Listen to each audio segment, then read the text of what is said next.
Rolling up. 新年快乐! Welcome to another episode of Just Talk Law. Our producer told us that she wanted to shoot today, but we don't know what it's about. Gonna be translating Chinese New Year phrases into Legalese. Know how or not? Bring it on. Oh, Bye sorry. I'm curious. Wow.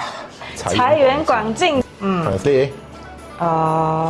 Maybe that the principal, interest, dividends, or any other sort of pecuniary or financial increment intended for your gain or the gain of any of the people that you want as part of your family members shall, in accordance with the wishes herein expressed, roll, flow, or otherwise move in a manner resembling substantial, continuous torrent, unhindered by any legal, physical, or economic barriers, obstructions, impediments of any nature or kind, foreseeable or unforeseeable. Well done. And I like. I got a very difficult one. 一帆风顺. May the winds be directed in your favor such that all journeys you make or intend to make shall proceed without any form of hindrance, impediment, delay or obstruction, notwithstanding all acts of God or events not reasonably within human control, including but not limited to that of hurricanes, typhoons, earthquakes and other sort of inclement weather. 一帆风顺.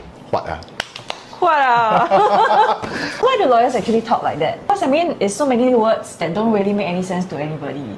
Every profession has its quirks. For example, doctors, I look at their handwriting, I don't understand what they're writing. True. Is it not only right that lawyers also have some badge we can wear to call our own? By writing in a way nobody understands. One of the main reasons would be our clients' interests, and we want to make sure that they are well protected, sometimes at the expense of being a little loso lah. Yeah. So it's law saw?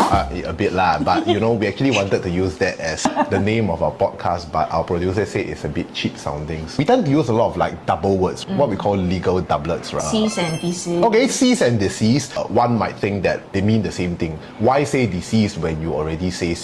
But they actually mean different things because cease means to stop, right? And desist means to not do it anymore. If I tell you to cease and desist from doing something, I mean to stop it and But then also, going forward, don't do it lah. Aid and abet, maybe? Aid and abet, yeah. Aid means to help, right? And abet means to incite. If I say don't aid and abet, I mean don't help. Don't help.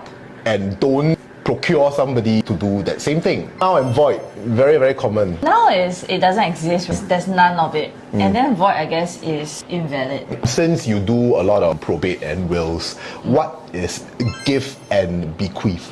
I always see that in a will. Sounds like other words.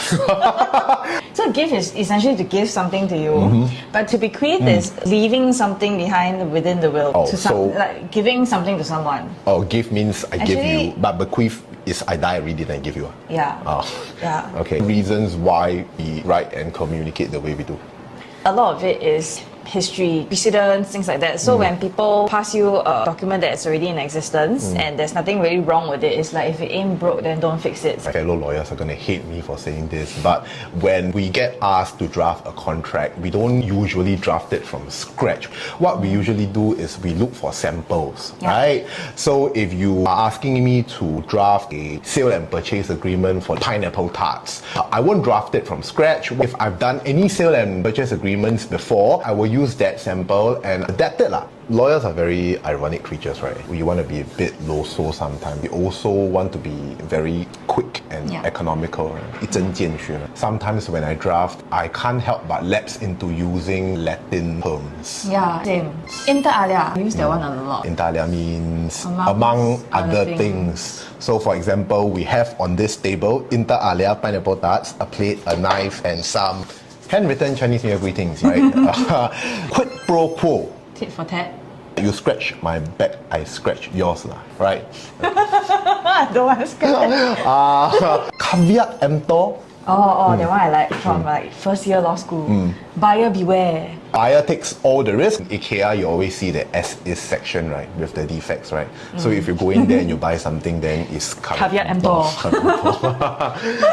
Currently, within the legal profession, we've actually been having a push towards, drafting in plain English. Reason is because essentially, then everybody understands what's happening and then they can comply. There's no need to be so confused. If you think about it this way, contracts are meant to be understood because you need to know what you need to do and what you cannot do under the contract. If you are interested in what a good plain English contract looks like, you can actually look at IKEA's terms and conditions of its website.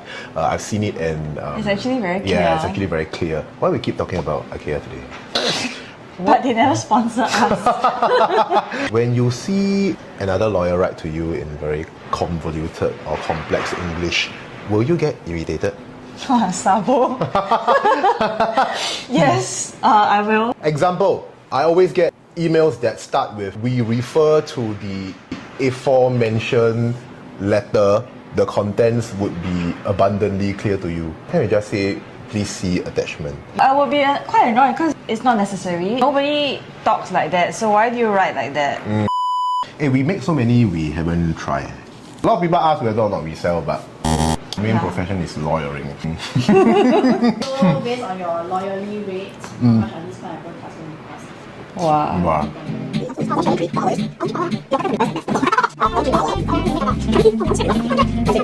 Few moments later. So one private tart is Okay, so based on our calculations, one pineapple tart is $15.